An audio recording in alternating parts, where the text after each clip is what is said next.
as you all know, I'll be talking to you about a summer breakfast program that I added some informal environmental education to this summer. It's called Kids Feeding Kids, and I did this with my partner organization, FoCo Cafe. Let's make sure this works. Okay. So as you can see, the goat is kind of a symbol of our little program. These two goats have come for the last 4 years, so you'll see some goats throughout. So today I'm going to talk about my partnership with FoCo Cafe. I will give you an overview of my project deliverables, and then I'll go over the context that we're in. I'll explain what the breakfast program's all about, and then I'll go over the evaluation that I did, and then my future suggestions and some reflections that I just had for the project overall. So, as I said, my project partner was FoCo Cafe. FoCo actually stands for Feeding Our Community Ourselves, but it's also nice because Fort Collins is also known as FoCo. FoCo Cafe is the first nonprofit restaurant in northern Colorado. It has a pay what you can system, so this means that anybody coming into the cafe can eat a nutritious, delicious meal no matter their circumstances or their background. So this goes along with their mission, which is building community by providing nutritious and delicious meals to the people of Fort Collins, regardless of their ability to pay, while using mostly local and sustainably grown ingredients. So along with being a lunchtime cafe, the nonprofit also provides some year-round community programs, one of which is the FoCo Fridge, which is a free refrigerator that is placed outside during business hours. It has perishable food in it, which is either left over from the cafe or some donations from local restaurants, or like Whole Foods will give extra food that's left over that they can no longer sell. They also have a kindness cupboard, which is the same concept but for non-perishable foods. The Giving Tree is similar, but it holds some everyday necessities like toiletries, clothes, and even something like pet food that you wouldn't really think about but people need on a daily basis when they're in need. And then they also have a hydration station to provide clean drinking water and a free outdoor library to enjoy different kinds of books. But the program that I will be focusing on today is their Kids Feeding Kids summer breakfast program. And this, in 2019, was the 4th annual program. So it has been going on since the beginning of the cafe itself. It's a program that runs while school is out of session, and it runs about 3 days a week, and for like an hour and 45 minutes depending on the activity. So it's breakfast and then some sort of fun educational activity that they put on. So FoCo Cafe and CLTL, or Warner College, have a partnership already established. So we actually did a project in our CLTL cohort with them. They had an issue with their waste management, and they wanted to figure out some innovative solutions for their composting. So we as a cohort got to do some innovation presentations on that. And then they are also interested in taking on a grad student to do a capstone project. So I ended up taking that role. When I was talking to Mallory, the executive director, she was telling me, here are some things that you could do, but we're happy to have you do whatever you'd like to do, whatever you're passionate about. I had heard about their kids program, and because of my background in environmental education, I was really interested to not only run that program, but amp it up a little bit. So it's focused on food insecurity and wellness and kind of building up community. But I think that adding some nature-based activities, some environmental education actually increases well-being in an even broader sense. It kind of that makes the community healthier in that the whole ecosystem is healthier. So my purpose, as you can see here, we have Jenny, my other intern that helped me throughout this entire process. So if I'm ever saying I did this, Jenny was always there helping me, and I'm so thankful to her. So my purpose was to just assist FoCo Cafe in their mission And I did this through planning, coordinating, and evaluating their breakfast program. So I also submitted some deliverables, a planning packet, program report, and evaluation plan. I'm going to briefly go over those right now. So the planning packet was pretty much everything that needed to be done to plan this entire program. I started it in around January, kind of with a blank slate. There were some forms that I had seen from past years and some marketing materials, but nothing was in one place. So I figured it would be really helpful for next interns to come and be able to have a place, which is a Google Drive. This is just the table of contents that you see, but a Google Drive with separate folders. So, okay, I need to figure out how to do registration. They'll go in there and then they'll see all the different things that I did for registration and then my suggestions for those in the future. This is also really helpful because of the nature of the program, and you're not going to get an intern that's doing it year after year. A lot of the interns are students like Jenny and I. So when there's a lot of turnover like that, it's important to have a place where somebody can go and have a good understanding of what has been done in the past. My next deliverable was a program report, which is actually in front of Kim right now. If you want to pass it around, just a hard copy. There is a hard copy that I will give to the cafe, and then some online versions that we could send out to potential sponsors, potential program partners, participants that are interested in what the program actually is. It just has a description, lots of beautiful photos, our goals, some of the data from 2019, some testimonials, and then a big thank you to all of the partners, which I will get into later, that helped make this program a success. And then my third deliverable was my evaluation plan. This included all of these different sections. So it describes the program again for somebody just coming in to run this whole thing. And then it goes through all of the different steps of evaluating the program and then my future suggestions for evaluating it. And I'm going to get much more into this in this presentation. So, a little bit of context. The program takes place in Fort Collins, Colorado, which is where we all are. You know that we are in Larimer County at the base of the Rocky Mountains in the Front Range. Fort Collins is a generally wealthy and well-educated place with a median household income of around $60,000. 33% of students in Larimer County are on free and reduced lunch, and this is less than the national average. But the poverty rate is actually a little bit higher than national average at around 17%. So while it may seem like Fort Collins is this super well-educated with high income, there's actually 73% of Larimer County's impoverished community living in Fort Collins, and then there are pockets of poverty that we kind of look over in these aggregated statistics. So, for example, Putnam School, which is the closest public school to FoCo Cafe, has 76% of their students qualifying for free and reduced lunch, and that's more than double the national average. So although we might think, oh, Fort Collins, it's beautiful and wonderful, we're actually overlooking a lot of people that are in need. So this program tries to address that issue. And then we'll go into our conservation issues. One of the biggest ones I saw immediately from my past research is barriers to environmental education, experiential outdoor education for marginalized families and communities. This is something that has been noted in the literature. People of color, people of low socioeconomic status, people with disabilities face extra barriers when it comes to getting involved, connecting back with nature. And this actually leads into this other issue that we face in conservation, which is a lack of diversity in the field.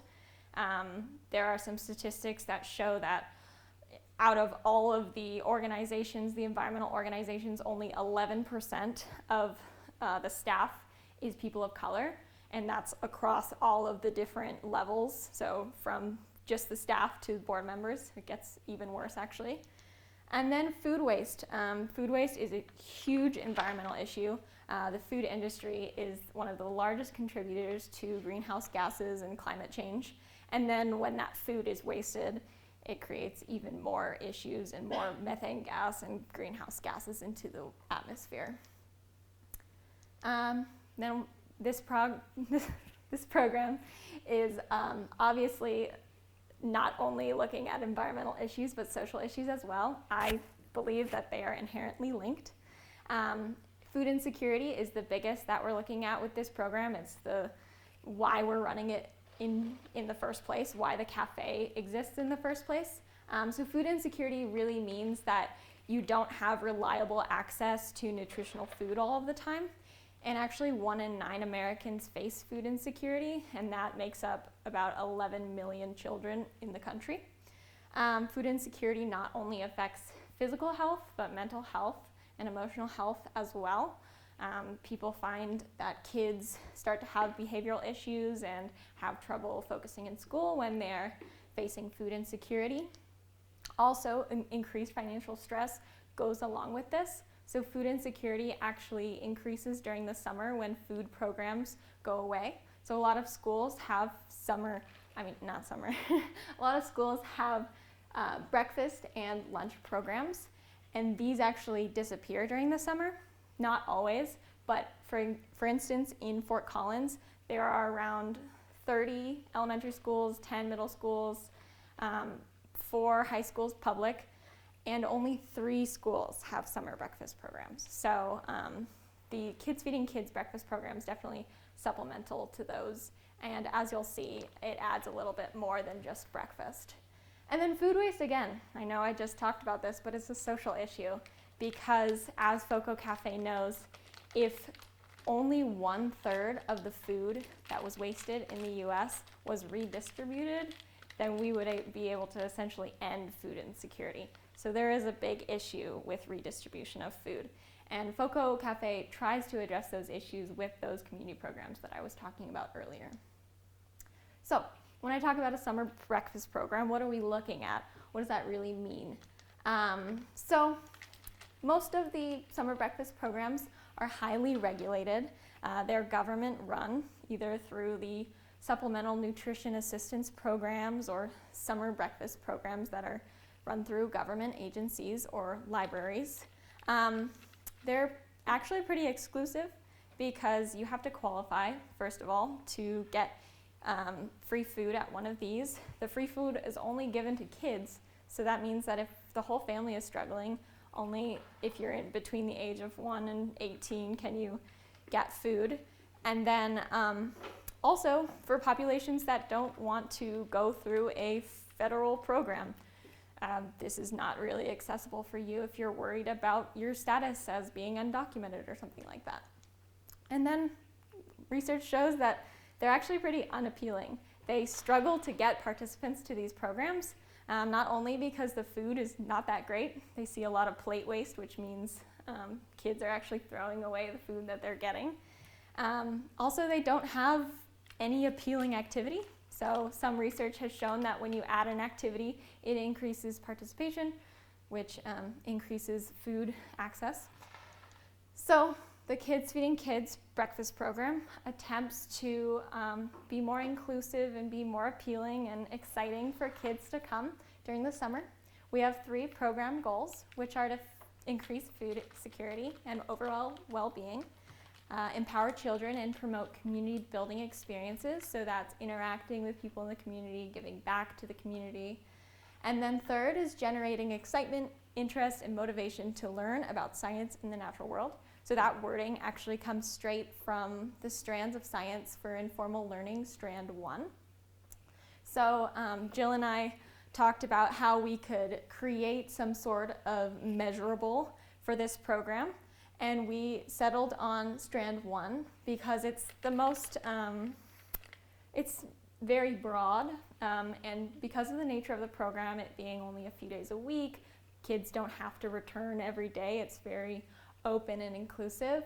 We decided that it would be easiest to measure something like excitement rather than how they tested and explored and observed the natural world, because you'll find as I talk more about the demographics, we had a very young participants. So it was hard, and it was the easiest way was just to look at excitement, because that leads to these other strands of informal learning. And when I say informal learning, that just means learning that takes place outside of the traditional classroom.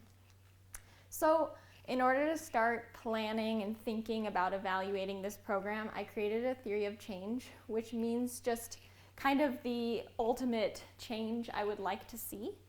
I did this by combining the mission of the cafe and kind of adding on the Kids Feeding Kids mission in a sense.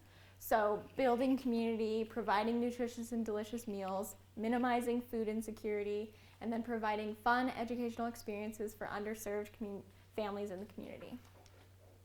So along with that comes a logic model, kind of an overview of how we get to our theory of change, and then the long-term impacts that come after that.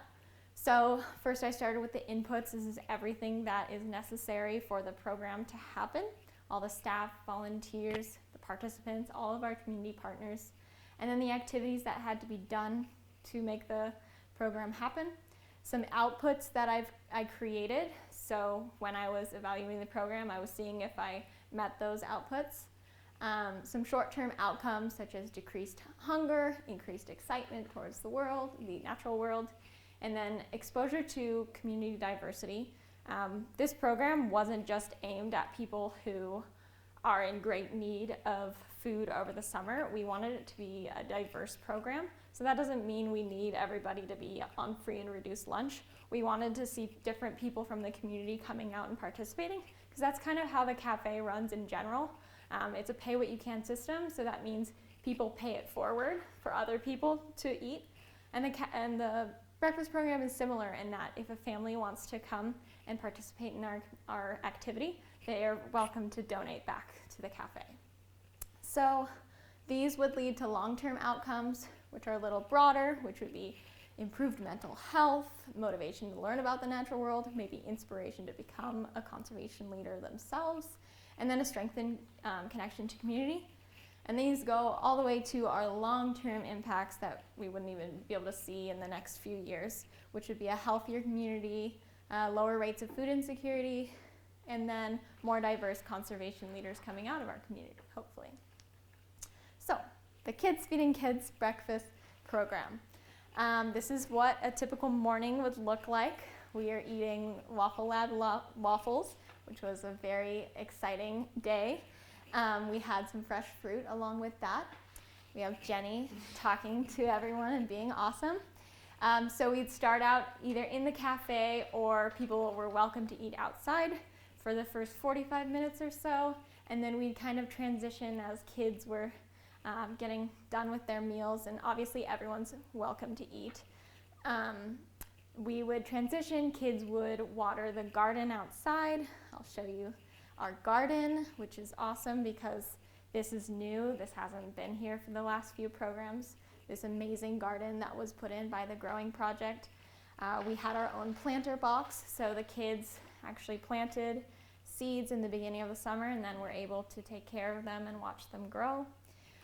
We also just planted some beautiful flowers for people coming to the cafe to see.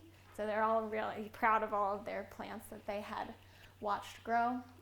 So they would come out, and then our activity would normally occur in this garden. So whether that was just looking for bugs with the Environmental Learning Center, or learning about pollinators with Gardens on Spring Creek. We had lots of fun activities take place in the garden, but we also got to go off-site a few times. We would often go to a park across the street, Washington Park, do some fun activities there. And then we even got to go to Lee Martinez Park and actually get in the Cooter River and look for macroinvertebrates. So that was definitely a popular activity. So planning and coordinating the program. The biggest thing, I had to plan 25 days of programming, and this was a breakfast, a nutritious breakfast that wasn't the same thing every day. So, and then some fun educational activities. So this required community partnerships, because Although I started off with writing grants and asking for community donations, it was really necessary to get people to just partner with us so that we didn't have to pay for every single little thing, and they could get access to our population that they were often trying to reach, such as programs in the city who are often trying to reach lower socioeconomic status and people of color. So as I said, I started out with reaching out to local churches, local organizations, local businesses to see if they were interested in being a financial sponsor. And then we also applied for some small community grants, such as the City of Fort Collins Neighborhood Mini Grant and the Walmart Community Grant. So with that, we were able to get around $4,500 to run the entire program. We also had some established community partners with some local businesses and food restaurants, there we go, food places, restaurants in the community. And so we definitely relied on those for our breakfasts. Then an important part were our referral agencies. These are organizations that not only refer participants who might actually really need this type of program, but also to distribute marketing materials for us when we're in the marketing process of the program. And then ultimately those activity partners that let us have such a fun, exciting summer. I reached out to everyone I could think of. I asked my cohort members like what would be a cool thing to have this summer, and we were able to get a bunch of them to come out and lead a 45-minute activity or a few during the summer, and they were really happy to do that. So definitely happy to have made these connections for future years to grow on these projects and activities. So for my evaluation, I'm just going to say it was an overall successful program. Very, very happy. To begin, I created some key evaluative questions. So these were based off of the goals that I mentioned earlier, just kind of some things that were more measurable that I could focus on. So some outputs such as how many meals were served to the participants in general and to kids specifically. And then what were the benefits of the program? I asked this in a survey, which I will get to in just a little bit. And then for our second goal, how many children were participating in these activities, how many children gave back, so those were those community building experiences, and how many volunteers participated in the program. And then our third goal, we had kids reflect on what they thought was the most exciting part of the summer, and also asked adults what they thought was the most exciting. And then having those kids actually reflect was part of it, and we wanted to know how many kids actually did that. And then how the activities fit within current environmental education literature. I did an activity analysis that I will go over in a little bit. So just to start out with some objectives and outputs that I created based on those goals. Increasing food insecurity, seeing how many kids participated, providing those activities, utilizing those program characteristics that I'll get to, and then ultimately just counting up how many kids participated and reflected. So 2019 in numbers, we had 321 kids meals, which was not quite what we were looking for, but we had 547 meals, which was more than we were expecting, so we're happy about that. 29 kids giving back or participating in community, so just around the output that we were looking for. 25 activities that 88% of which used hands-on learning. So this is one of those program characteristics that are associated with best practices in environmental education. So I'll get back to what other kinds of characteristics that our programs used. And then ultimately we had 89 participating children, which is above that 70 that we were looking for, and 31 reflections, which is right there at that other output. I also had some personal objectives and outputs. I wanted to evaluate the program, and I wanted to gain some professional experiences. I successfully got all the demographic info from our registration process, which was both online and in person. I took daily notes just to provide some extra observational data. I wanted 50 reflections, but this, as you'll see later in the presentation, was not really going to happen. I completed the program. I supervised actually 57 volunteers, so if you look, I was only expecting around 20, and that was really awesome. Not only to get the experience of managing volunteers, but just the fact that there were so many people willing to volunteer at our program. And then thirdly, I submitted those deliverables. So just a general overview of what the participants looked like, the ones that actually came, because we had a lot of registered participants that never showed up. We had 38 families. We had 5 different languages spoken at home. We had youth from age 1 to 18. And then what was interesting was that our the breakdown of grade level for our youth participants, we had a lot of young kids. 25% of kids were in the preschool age, which is not something I was really expecting for the program. And so around even 50% was between preschool age and first grade. So that's definitely a younger population than I was expecting. And then also we had 50% of participants qualifying for free lunch at their school. And then we had 18% that were unsure, so that number could be a little bit higher. We had 21% that were not eligible, which again, we want to see diversity in our program, so that's not an issue. And then 11% where this doesn't apply. This would be the people that have kids that are not yet in school. So, okay, here we have Jenny again. This was an activity, our activity board. This was one way we had kids reflect on past week's activities. So it looked like this. It said last week's activities. And then it had this in the middle, which says which activity was the most exciting in both Spanish and English. About half of our recurring families, we were Spanish speaking only for the adults or guardians. And then we had a photo representing and a title. And then this not only lets the kids reflect on what they had learned and tell us what was the most exciting, but also gives kids who come to the program and see what we did in the past and say, oh, that looks really fun, I want to keep coming back. So it's another way to incentivize people to keep coming back to the program.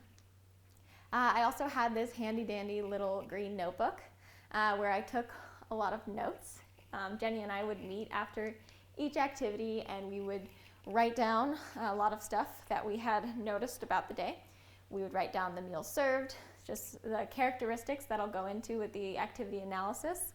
Some general notes like, oh, it was raining today, so we didn't have that many people, or the older kids didn't seem as interested, or the younger kids definitely couldn't do this, so let's figure that out for the future.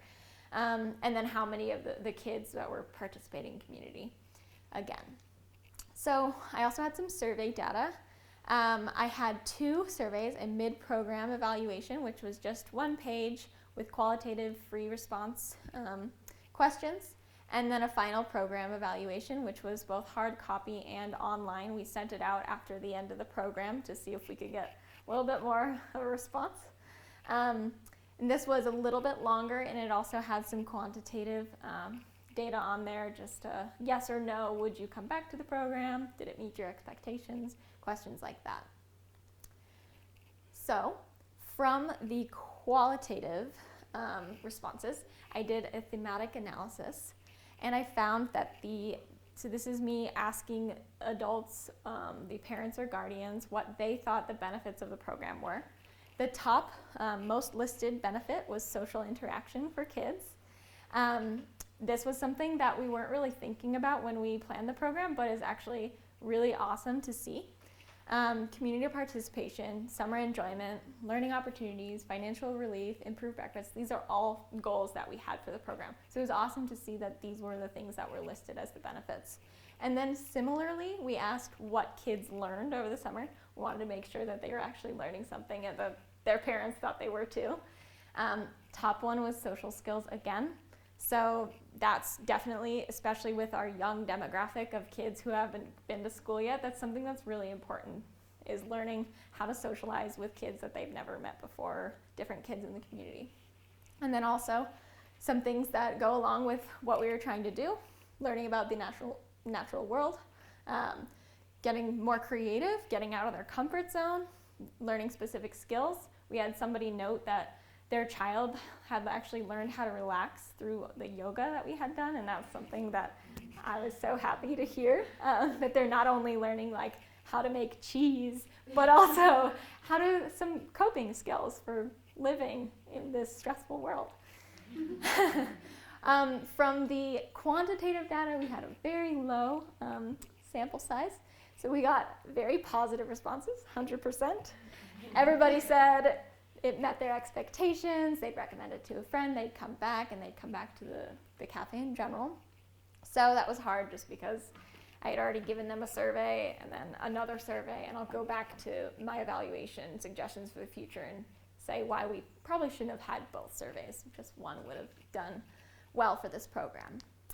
So along with benefits, we looked for how we could improve the program. We measured this in 2 ways. So we asked, how can we improve the program? And anyone who's done program evaluation might suspect that we got a whole lot of nothing. We love the program, it's amazing, which is great. But it doesn't help us improve the program. We were able to get a few responses that said more child participation, more teamwork activities. Those are definitely things that we can focus on for future years.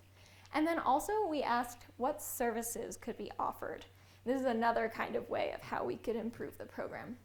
And we got a lot more responses from this.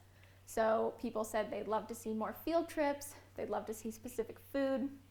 Somebody said they'd like to see more fruits and vegetables, which I definitely agree with. And then also somebody said, I'd like to see meat options. The whole breakfast was vegetarian friendly, so something to think about for the future. And then also more food to take home. This is definitely something we could do in the next few years, is just actually asking for more food and then putting it in the fridge or the kindness cupboard to redistribute to our participants. And then programming during other breaks. This is something that I would love to see. I'm not sure if it's feasible in the next few years or so, but obviously these breakfast programs might go away during other breaks, not just summer break, and so that food insecurity could be an issue at other times of the year, not just summer. So my next attempt at evaluating this program was through a drawing analysis, which was very cute. So this was a drawing from a 4-year-old, which I would say is the youngest you should have for a drawing analysis. So what I asked is I laid out all those photos that I had on the activity board in front of them to kind of remind them all the things we had done this summer. And I asked what was the most exciting part of the summer, and I asked them to draw it for me. So this participant, they drew me first. So that was something I thought that was really cool. And when I was looking through drawing analysis, that means that the first thing that they draw, they feel really close to. And I was like, okay, so maybe she bonded with me. That's awesome. She drew herself. She drew this big butterfly. And she drew her grandma, who was always taking her to the program. So I was looking for specific themes that might come out of these drawings. And so I was looking for biotic and abiotic features. So the butterfly is a biotic feature. I was looking for if they drew themselves, if they drew other people. It kind of gets an idea of like what they thought of the program or what they thought was their experience. So we have another example of a little bit of an older kid. They drew a specific activity, that hunting for macroinvertebrates that I showed you before. They said, that's 2 people in the rocks looking for bugs. So the bugs refer to the macroinvertebrates. I like that this one actually shows the 2 people interacting because it was a teamwork activity, and it shows that that was a fun, exciting part of their experience with this program. So unfortunately, I was going for 30 drawings. Definitely was not the case. I was actually only able to get 6 drawings, and not all of them I could analyze. So why such a low sample size? I think the biggest factor is the young participants, as I mentioned. So for instance, this is another 4-year-old. I asked her this, I went through the same process, and they drew you know, some grapes, some snowflakes, a stick, a telephone, and a heart. So cute, but not necessarily good for my analysis. There's also a lack of interest. Some kids just didn't want to draw. I would ask their parent or guardian first, and then I would ask them. And if they said no, I wasn't going to push them on it. And especially if they were wanting to go outside and play, I wasn't going to be like, no, stay here with me and draw. Like, I want them to go outside and play. That's the whole point of the program. A low number of returning families. So this is really cool that we had a lot of families that would come every single week. We formed really strong relationships with them, but it was a low number. So I couldn't ask a bunch of different kids to do this analysis for me because there just weren't that many kids who had come enough times to really give me an answer. There was like, oh, this person came once at the beginning and once at the end. So it didn't make sense to do the analysis with them. And then time restraint. The program is only an hour and 45 minutes or an hour and a half. So I wanted to focus on the activities and the breakfast. So sometimes it just wasn't, we didn't have the time to do the analysis. And from all of this, so from the reflections, from the analysis, from the surveys, I compiled a list of the top 4 activities. Yoga was the biggest, most exciting activity, which I was really happy about because that's something that I brought to the program this year. We got to meet reptiles and amphibians with the Northern Colorado Herpetological Society. So that's super exciting because they get to meet these animals that they've probably never touched before. Fishing or hunting for macroinvertebrates, as I mentioned, and then really hands-on art projects with the Global Village Museum. We created a piñata and some instruments that they got to take home. So those are some exciting things that we did this summer that will definitely be repeated in the future. So that activity analysis that I hinted at, what I did was I was answering this key evaluative questions of do these activities actually fit with best practices in environmental education?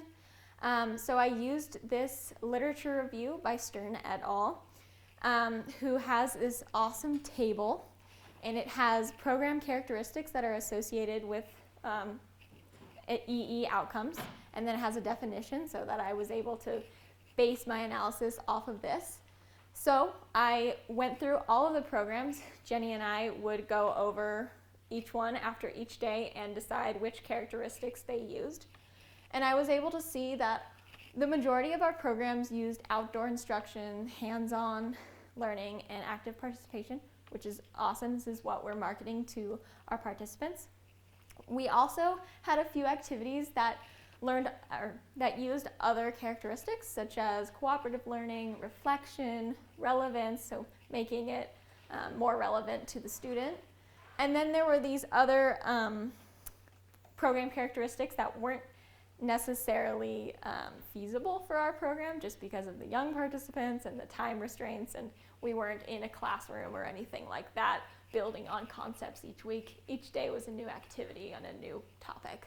So these ones in the middle are something that I have made suggestions of, let's focus on these because these are something we know that can be incorporated into our activities, but with the low percentages, we can definitely incorporate those into more activities and make the program more effective for our participants. And I just have a few suggestions. That was one of them. But other than that, I would say for the drawing analysis, I would make it optional. The reflection board does a similar thing in that they do get to reflect on what they've learned, and they also tell us what was the most exciting. And then for the surveys, as I hinted at before, there's no need for that first mid-program survey. The program is only 9 weeks long, so when you're doing one survey for the middle few weeks and then for the end few weeks, it's very close together. And the responses from each didn't change much, or didn't change at all, really.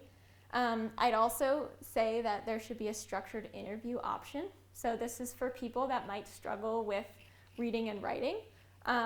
Also just an easier way to get more information, and so they don't feel like they're writing a whole lot. They can just tell you and then you could write it down. So just doing the survey verbally, really. And then just there must be a Spanish speaker for evaluation because of the high percentage of Spanish speaking only adults that participate in this program. And then some overall suggestions. We did target some local schools, but I think that this would be a better way to get more participation. I did find in the registration that people did learn about the program from their school, but if we did even more targeting, I think that we'd get a lot more kids involved. Email updates. We get email addresses during the registration process, and so I think that giving maybe bi-weekly updates would increase participation a little bit more, get more families coming out that maybe forgot about it because they registered back in May and it's July now. And then creating a rule board. This is something I didn't really think about before, which I should have, knowing my environmental education past, but it's kind of a gray area when you have a family program because the kids aren't just getting dropped off and then you are solely responsible for them. The parents are there too, sometimes interacting and joining in on the activities, sometimes just socializing with their friends. So there's this gray area of like who is in charge of the kid. So if we had a rule board that we go over on a daily basis, it would just make it a lot easier for the kid to tell the kids like, oh, this is what we do at the program. This is what keeps us safe. Something like that. So I just have a few reflections about the project overall. Adaptability was something that I was working on for one of my top leadership goals. I am a big planner and I like things to go exactly how I plan them. So with running a program like this, that doesn't always happen. For instance, the first day, the activity partner didn't show up. So I had to be on my feet. We were ready for that. We had a bunch of other activities planned just in case. The kids had just as much fun playing on the playground. So even though I was stressed on the inside, I think I handled it in a better way than I would have in the past. So I'm pretty proud of myself for that.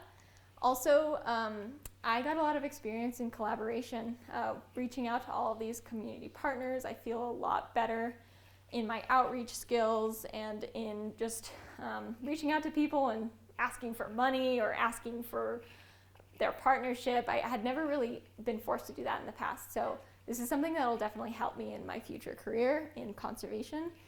And then trusting and enabling others. I worked on a team with Jenny and the staff at FoCo Cafe. I had to learn that I'm not always in control, and it'll actually be a lot less stressful if I delegate and I let people do other things and actually trust them, because in the past, working on group projects, especially in undergrad or something like that, I felt like it wasn't going to get done if I didn't do it. So I'm definitely growing in that way as a leader. So I'm very happy about that. And I just have some references from the presentations.